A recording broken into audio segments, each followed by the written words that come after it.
سلام، من آرشم. اینجا کانال پرژن پوئتری و اگه دارید من رو میبینید قطعا از علاقه‌مندان به شعر فارسی هستید، پس دعوتتون میکنم به تماشای پست در رابطه با شاعری که باید خیلی زودتر از اینا راجبش صحبت میکردیم، یعنی خیام نیشابوری.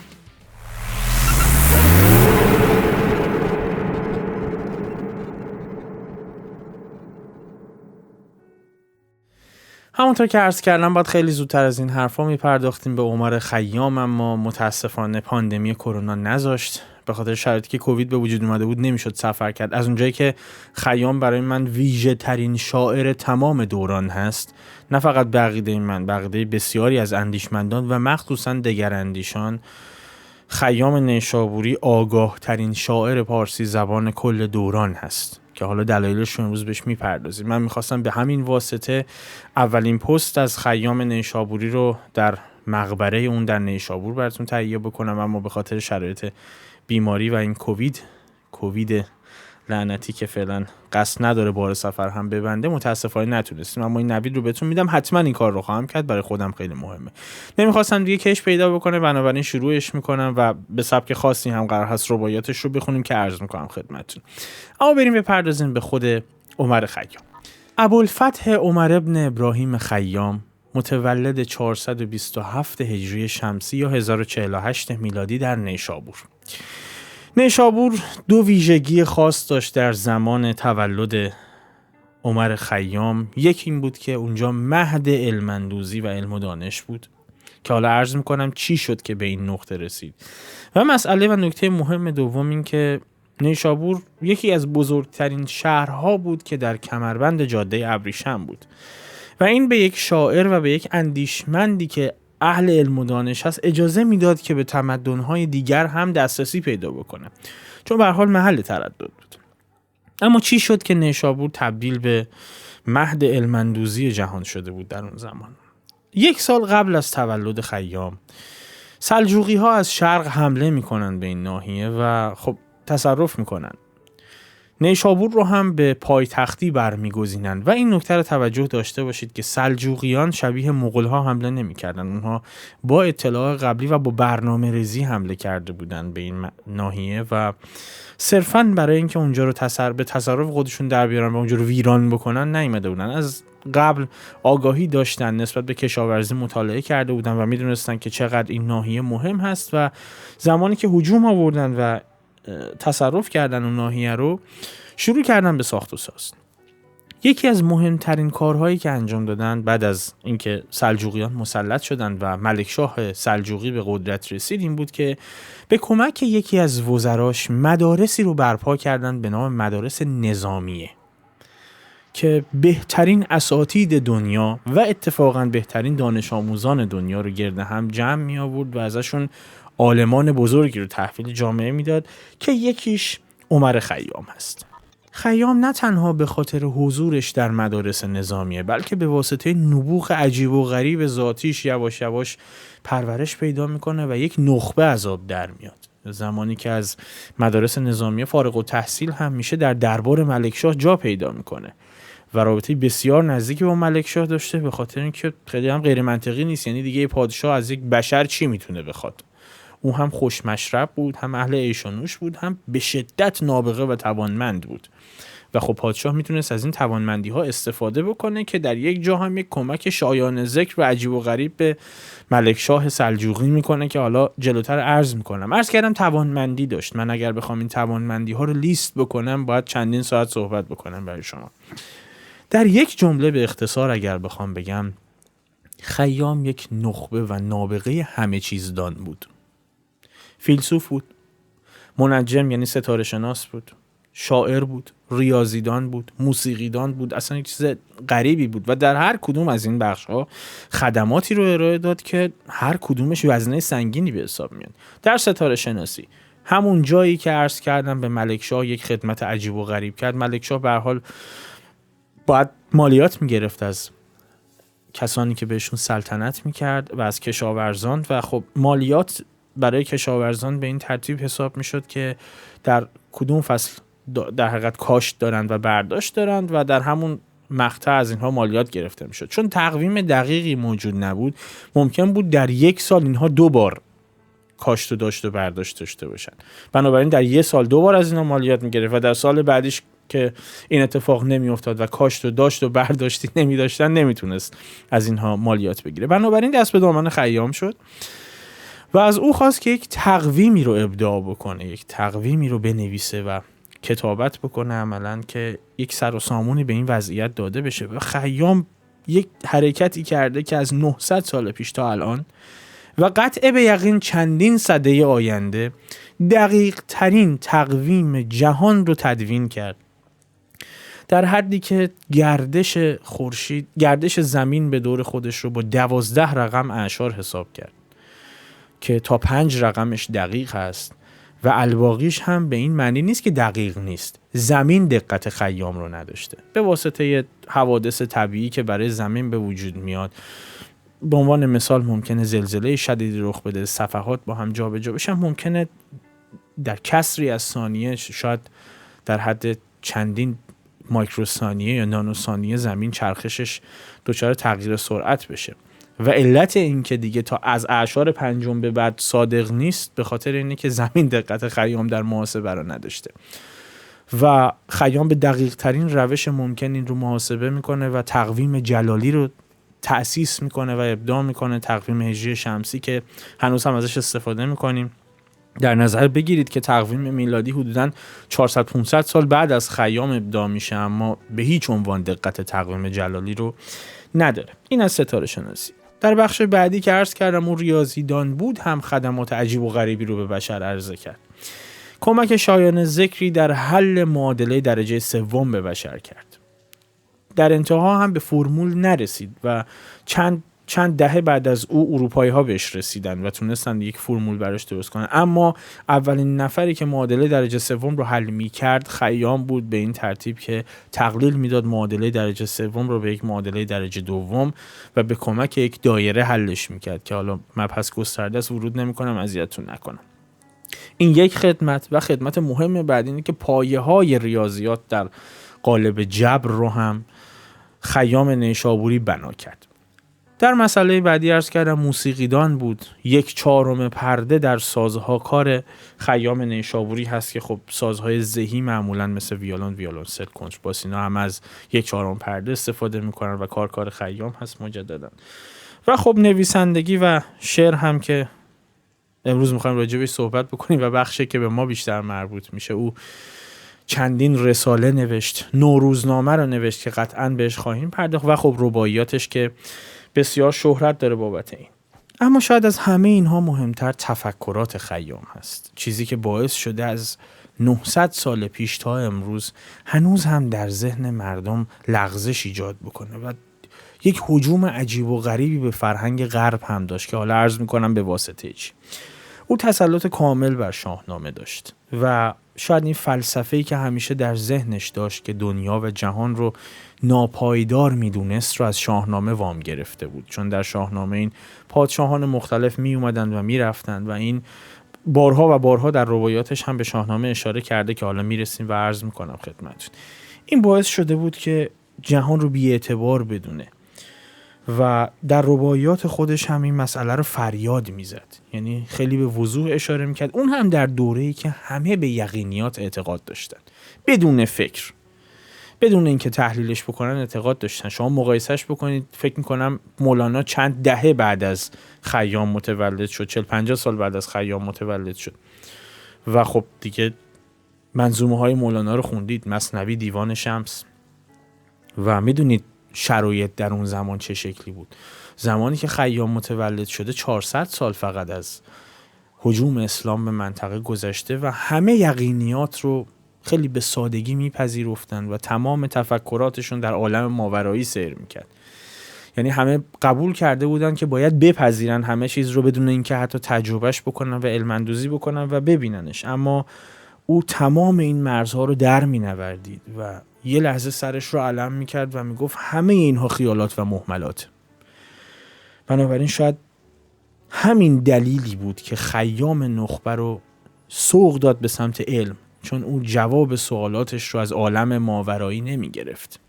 عرض کردم یک هجوم عجیب و غریبی رو به فرهنگ غرب هم داشت. یعنی یه لحظه در غرب هم همه تحت تاثیر خیام قرار گرفتند و این شهرت او در غرب به واسطه ترجمه اشعارش توسط ادوارد فیتزجرالد بود که اشعار او رو ترجمه کرد به زبان انگلیسی و یه لحظه غرب رو در نوردید. همه درگیرش شدن و اتفاقا همین فیتزجرالد که عرض میکنم هم یک شاعر گوشه‌گیر بود و یک ادیبی بود که اطرافش رو هم غول‌های ادبیات جهان گرفته بودن، بنابراین گوشه‌گیر بود و به همین دلیل هم احتمالاً همزاد پنداری میکرد با خیام نیشابوری و سوق پیدا کرد به این سمت که شروع بکنه و اشعار او رو ترجمه بکنه.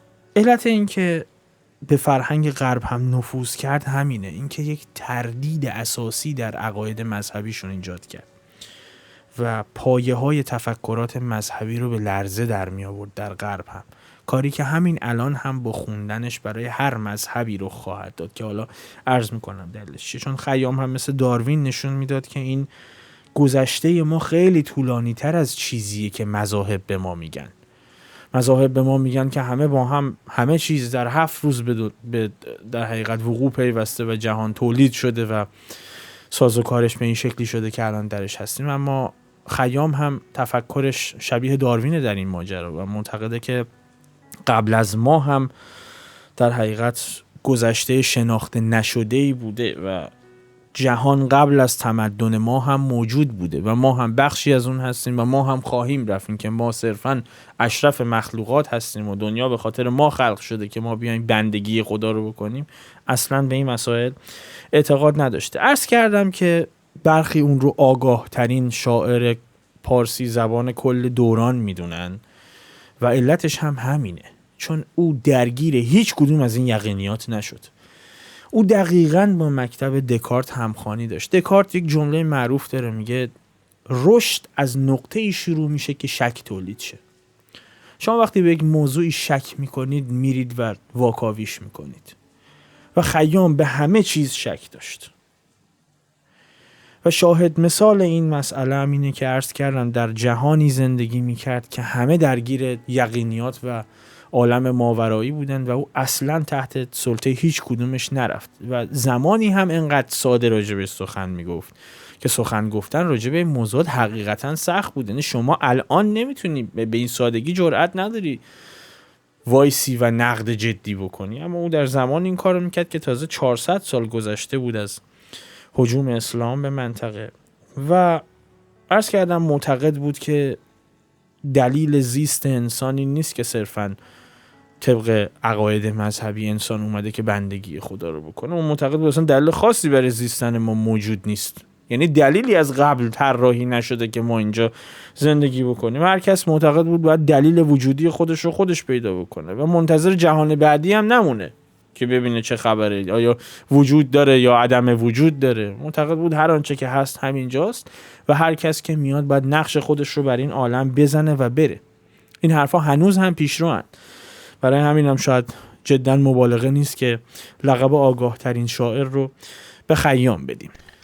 و اما ارتباط رباعیات خیام یعنی شعر خیام با سبک فکریش، من چند وقت پیش یکی از مورخان رو دیدم، خیلی تلاش شد. یعنی رباعیات خیام رو که ببینید نزدیک 1000 تا 1500 تا رباعی تولید هم کردن و به خیام نسبت دادن که بسیار سخته پیدا کردنش و با یک دسته‌بندی دقیق شما باید متوجه بشید که چی برای خیام هست و چی برای خیام نیست، چون یک مجموعه‌ای از رباعیات رو به اون نسبت دادن که اگه همه رو بخونی اصلا سردرگم میشه که چجوری یه نفر اگه با سرعت نور هم عقایدش رو عوض میکرد این شکلی نمیشد.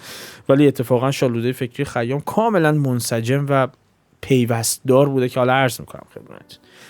اول سعی کردن در این جهت قدم بردارن. متفکرانی مثل صادق هدایت نقش برآب کردن این ماجرا رو و اجازه نمیدادن که این اتفاق بیفته که حالا عرض میکنم چه شکلی. مورخانی اومدن سعی کردن این حجمه رو وارد بکنن، مخصوصا در چندین سال گذشته که 2 تا خیام بوده. یه خیام بود شاعر بود، یه خیام هم بود فیلسوف بود. اون خیام شاعر که اهل می و میخارگی و اینا بود که اصلا تحت تایید ما نیست. اون خیام فیلسوف نه، اون تحت تایید ماست، بنابراین اون خیامی که به نظر ما خیام بوده اون بوده. نه، اون اصلا این حرفا نیست. خیام شاعر و خیام فیلسوف یک نفرن، 2 نفر نیستن. هر چقدر هم که همه زور بزنن نمیتونن این دوتا رو از هم جدا بکنن. خیام اهل میخارگی بود، اهل لذت جویی بود و این فشار میاره به بعضیا. فکر میکنن که این باعث میشه که این سوال برای بعضیا عجیبه، برای من به وجود میاد که چطور میشه یک فیلسوفی که اینقدر همه چیز رو میدونست اهل عیش و عشرت و میخارگی باشه. تمام دانشمندان امروزی جهان می نوشند. چیز پیچیده‌ای خیلی نیست. متاسفانه میخاری رو در قالبی در نظر میگیرن که یک نفر مست لایعقل بشه. نه اینطور نیست. هر چیزی اندازش خوب. شکر رو هم شما در هر روز داری میخوری، شکر و نمک رو هم کم و زیاد بخوری ضرر داره.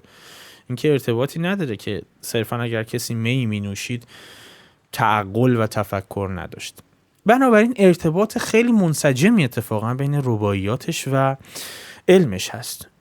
استدلال من که همیشه مطرح میکنم در مقابل اینجور بشرهایی که اتفاقا خود خیام با لفظ ناجوری اونها رو خطاب میکنه که عرض میکنم خدمتون، رباعیشو میخونم بعدم براتون،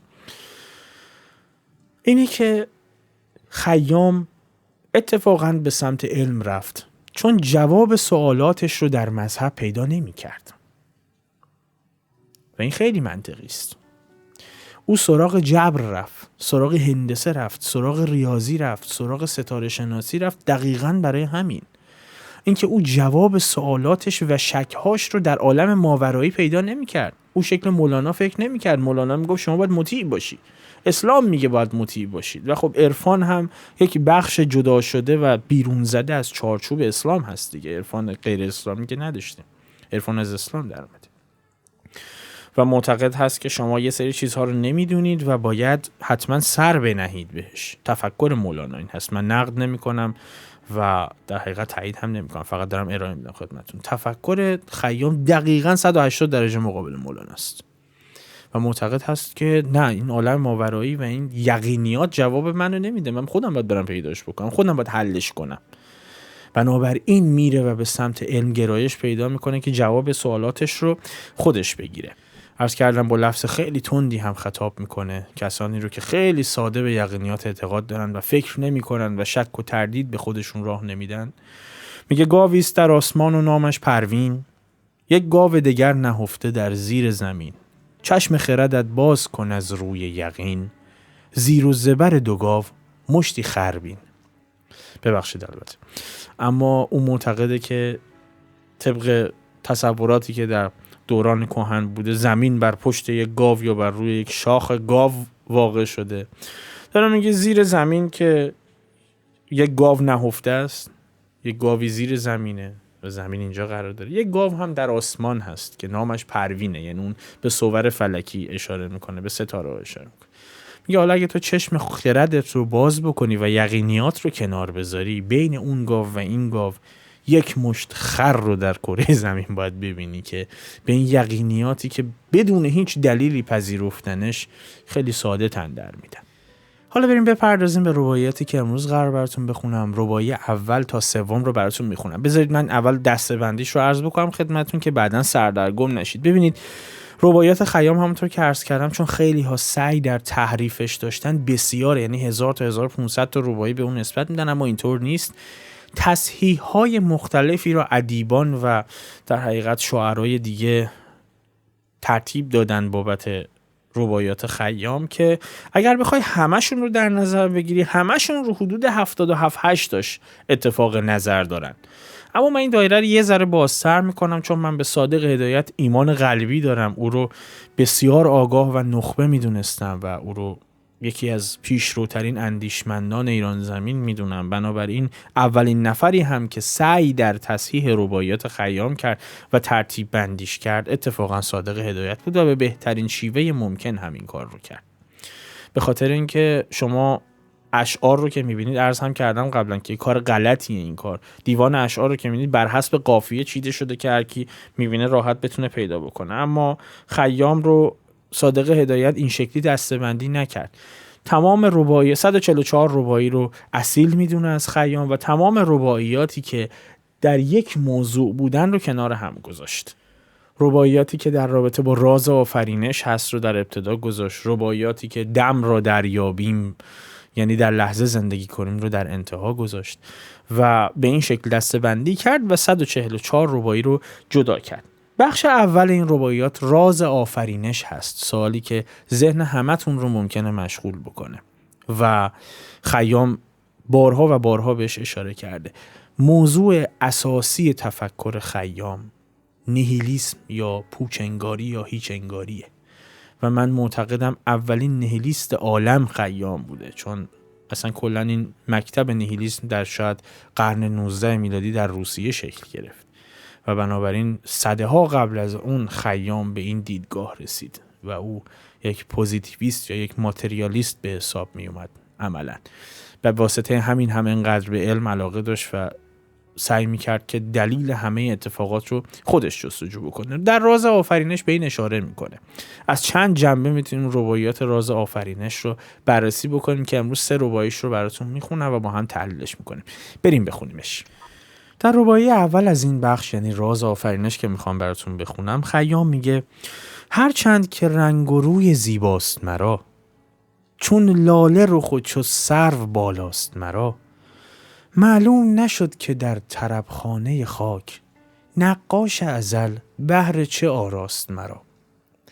این رو به 2 شکل میشه تحلیل کرد. اولا رنگ و رو به خاطر همون لفظ نقاش که در مصرع انتهایی استفاده کرده آورده که آرایه جذابی هم هست، اینا با هم ارتباط معنایی دارن. بگذاریم من وارد آرایه های ادبی شعر خیام نمیشم، چون خیلی بدون تکلف شعر میسرود. اصلا اهل این نبود که فضل به شما بفروشه که من خیلی آگاهم و بلدم به ساده ترین شکل ممکن مطلب رو به شما میرسوند و شما رو وامی داشت به فکر کردن. اصلا درگیر این نبود که شما یک رباعی رو بخونید و فکر کنید که چه صنایع ادبی در این به کار رفته، چقدر جالبه.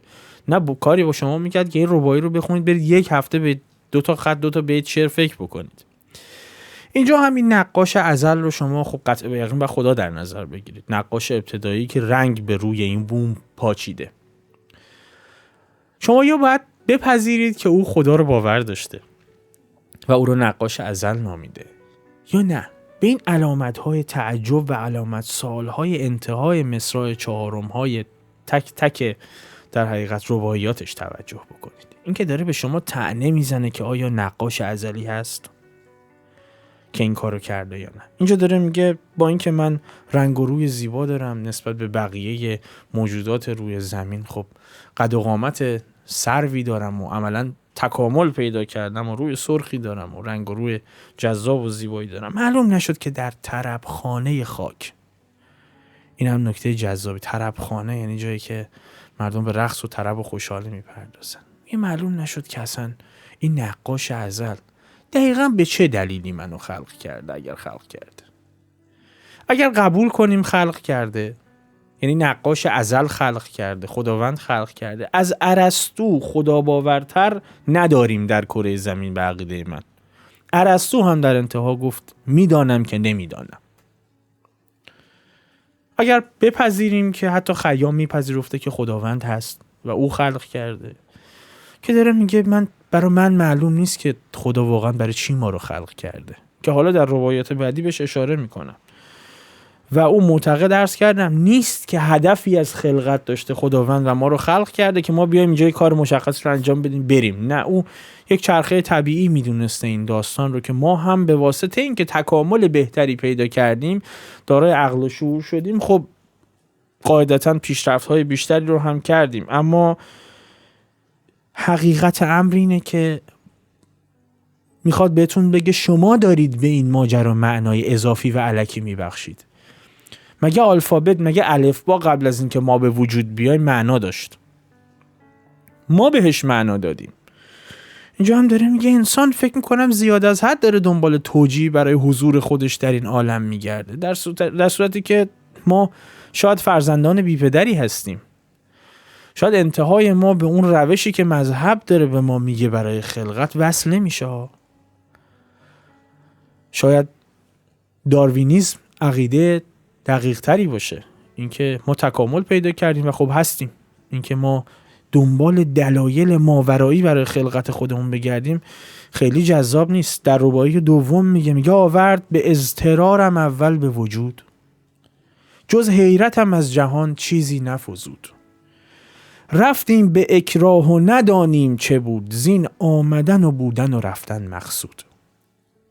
اینم در نوع خودش جذابه. اون اضطرار در مصرع اول به معنای اجبار هست، آورد به اضطرارم اول به وجود، یعنی به زور منو به وجود آورد. من که انتخاب نکردم که.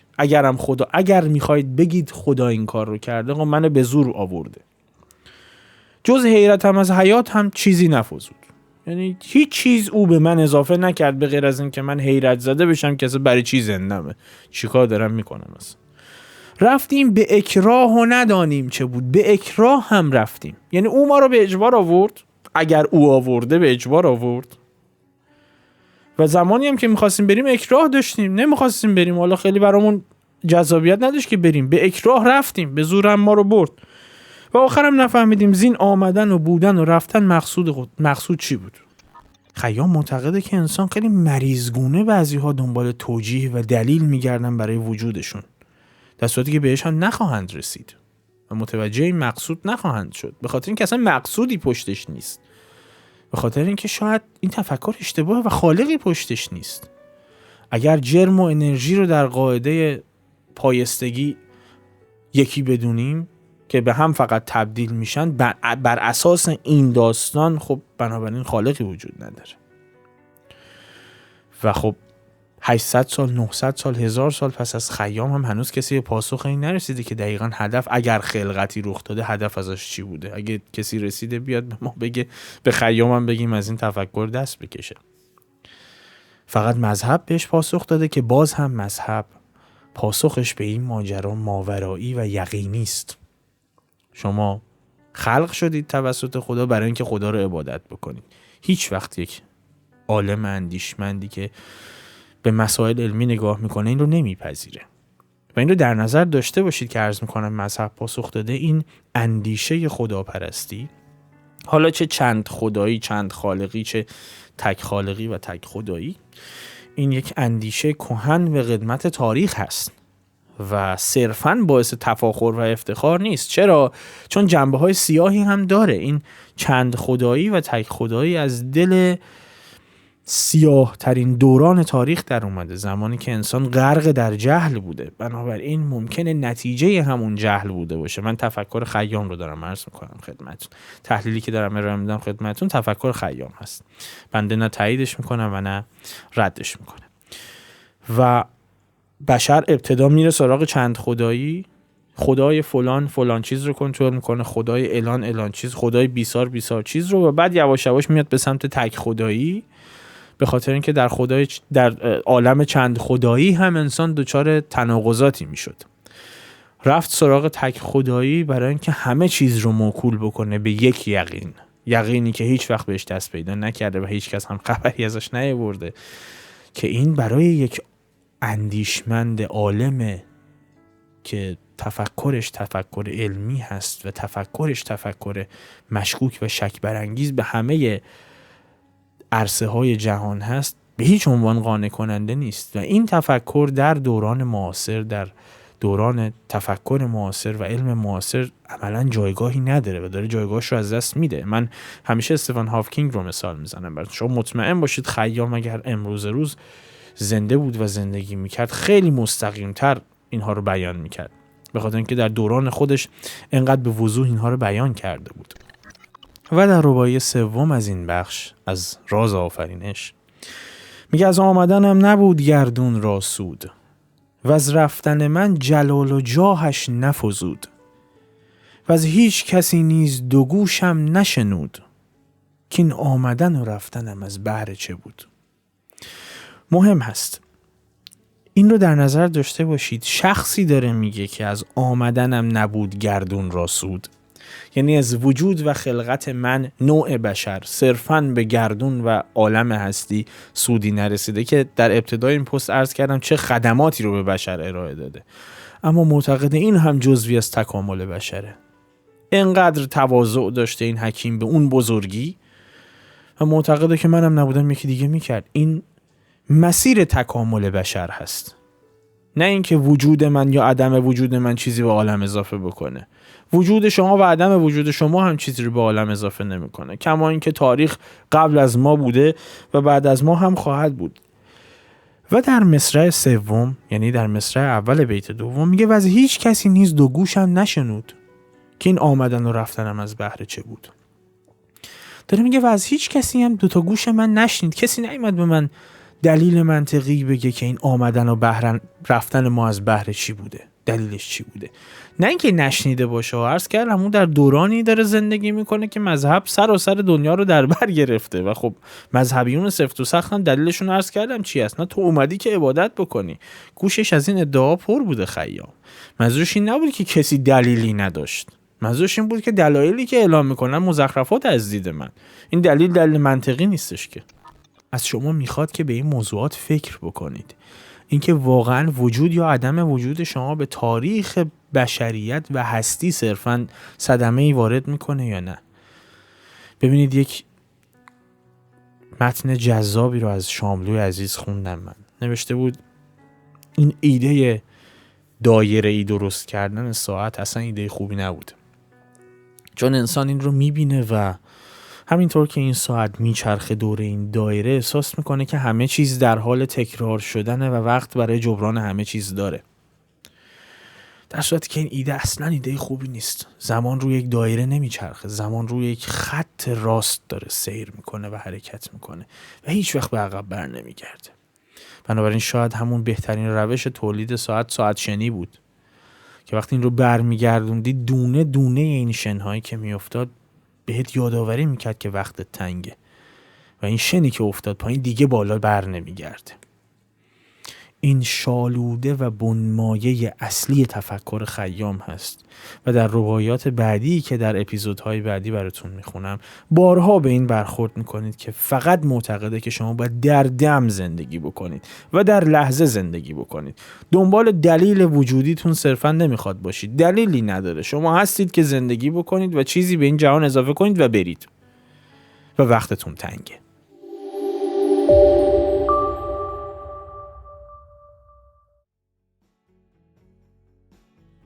خب امیدوارم که از این پست هم لذت برده باشید. من قبلا هم عرض کرده بودم که 1 دسامبر شروع میکنم خیام نیشابوری رو و رباعیاتش رو.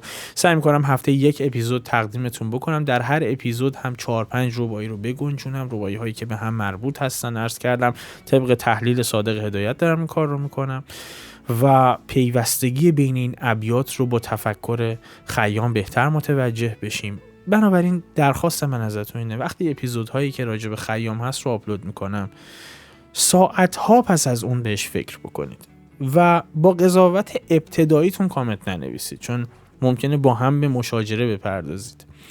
ببینید من مجبور هستم که اینجا مولانا رو تفسیر بکنم، حافظ رو تفسیر بکنم، سعدی رو همینطور، خیام رو همینطور. هر کدوم اینها جهانبینی متفاوتی داشتن. اگر ما بخوایم با پس زمینه‌های ذهنی خودمون بهشون نگاه بکنیم که ممکنه خیلی از ابعاد تفکر اونها با ما نخونه و ما رو تهییج بکنه به مخالفت کردن و قضاوت کردن کورکورانه. اول فکر بکنید به کلام خیام. پس زمینه ذهنیتون رو پاک بکنید از همه چیز انگار که همین الان به وجود اومدید و هیچ بک‌گراند ذهنی ندارید و بعد فکر بکنید به کلام خیام. ببینید چی داره میگه. شاید بیشتر روتون تأثیر بذاره و بهتر بهش فکر بکنید. البته این مانع این نمیشه که از اشعار بقیه شاعرها هم و تفکرات اونها مخصوصا مولانا لذت ببرید. به نظر من ما باید بخونیم این اشعار رو، با تمام تفکرها آشنا بشیم، اون تفکری رو که میپذیریم رو دریافت بکنیم و باقیش رو رها بکنیم و اگر باقیش رو میخونیم و لذت هم میبریم صرفا بخونیم و از تفکر و هنر اونها لذت ببریم. انسان حتی باید به تفکرات نظر مخالف خودش هم احترام بذاره، به خاطر اینکه به هر حال پشت اون هم تفلسفی هست و تا زمانی که انسان نتونه عملا نقد واضحی بهش وارد بکنه و ردش بکنه موظف هست که به نظر مخالف خودش هم فکر بکنه.